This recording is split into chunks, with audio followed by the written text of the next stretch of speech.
नमस्कार, मैं शिखा मिश्रा आज आपसे फिर मिलने आ गई हूँ। आज मैं आप लोगों को कार्तिक पूर्णिमा के बारे में बताना चाहती हूँ, जो ये 12 महीनों का सबसे पावन पूर्णिमा है। इसे त्रिपुरा पूर्णिमा भी बोलते हैं, इसे दीपदान पूर्णिमा भी बोलते हैं, इसे दीप महोत्सव पूर्णिमा भी बोलते हैं।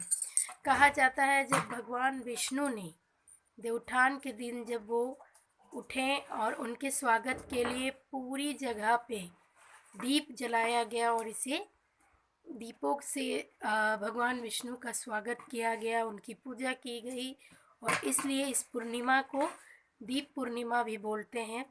कहा जाता है कि इस दिन भगवान विष्णु और माता लक्ष्मी की धूमधाम से पूजा होती है और वो दोनों मिलकर आज के दिन यानी कि कार्तिक पूर्णिमा के दिन दिवाली की तरह उनकी पूजा होती है। बिल्कुल दिवाली की तरह ही कार्तिक पूर्णिमा का महत्व होता है, इसलिए इस दिन पूर्णिमा को दीप पूर्णिमा भी बोला जाता है।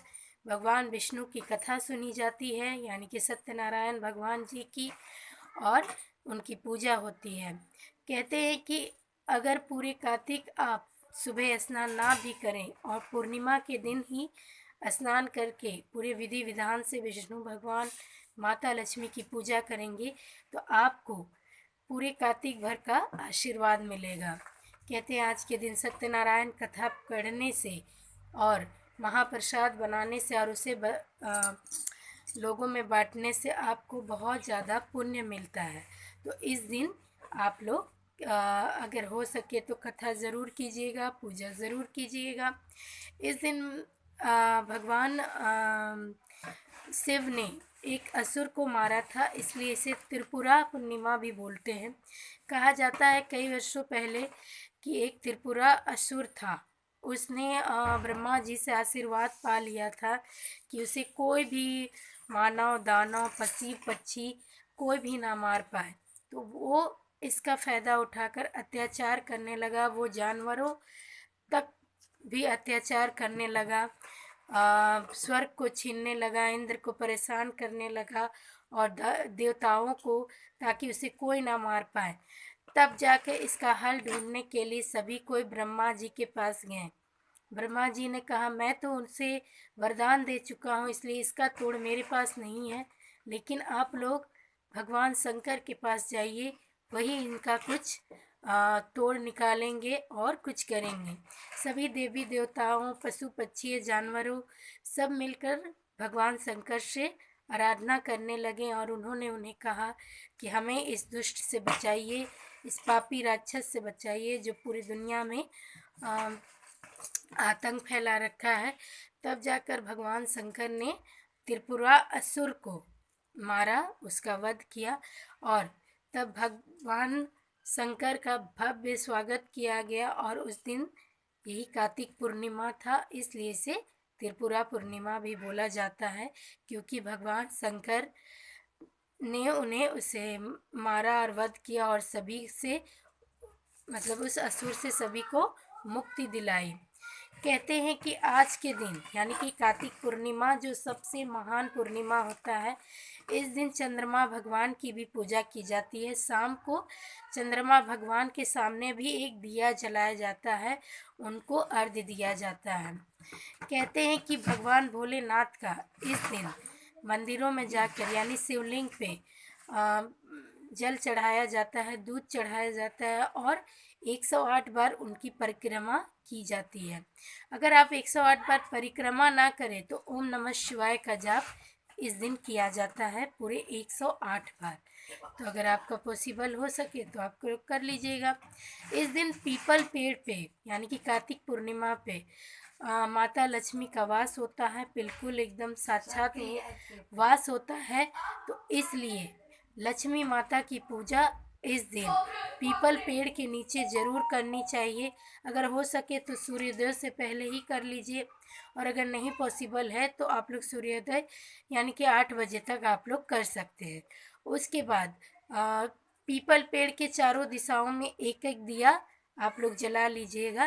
कहते हैं कि माता लक्ष्मी इससे बहुत खुश होती हैं, क्योंकि ये दीपदान हो जाता है और माता लक्ष्मी को बहुत अच्छा लगता है।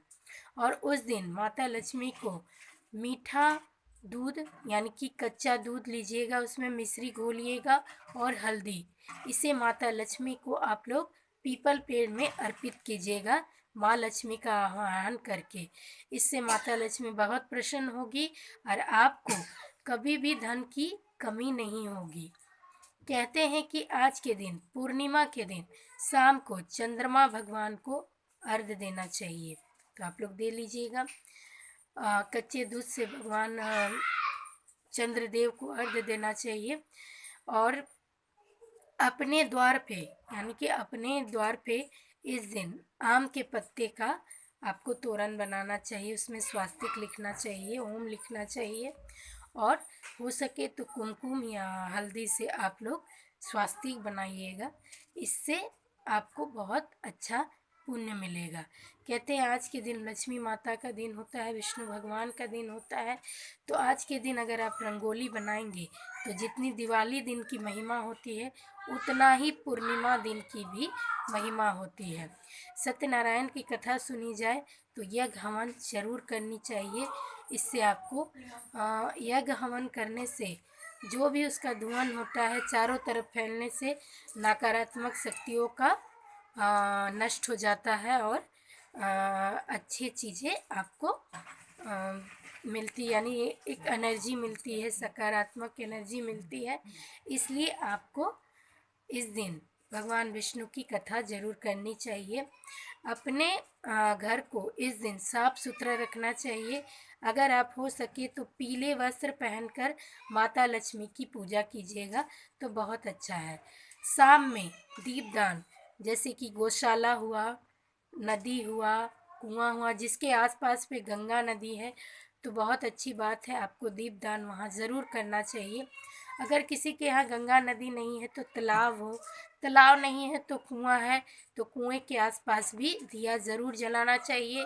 पूर्णिमा के दिन बहुत अच्छा होता है और इस दिन गंगा माँ भी बहुत प्रसन्न होती है, इसलिए कुएं के पास भी दिए जलाएं।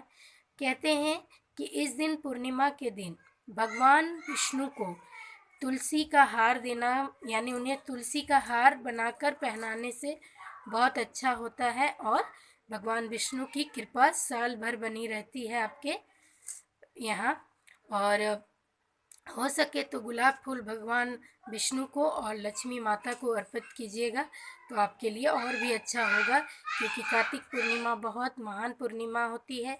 ये सबसे महान पूर्णिमा होती है। इस दिन सुबह नदी में स्नान किया जाता है, तो आप लोग स्नान कर लीजिएगा, क्योंकि नदी में स्नान करने से पूरे कार्तिक का आपको फल मिलेगा। इसलिए इस दिन कार्तिकेय भगवान की भी पूजा होती है और 6 जो माताएं थी उनकी, जिन्होंने उन्हें पाल पोस कर बड़ा किया था, क्योंकि पार्वती माता से छीन कर उसे एक 6 परियों को सौंपा गया था, तो इन 6 परियों का भी नाम उस दिन लिया जाता है, 6 कृतिकाओं का।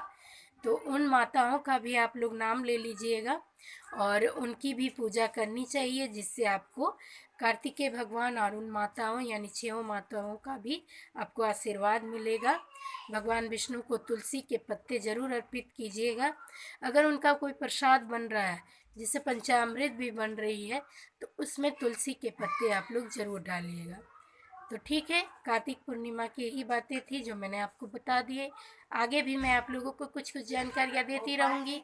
तब तक ले लिए शिखा मिश्रा को इजाज़त दीजिए। प्रणाम।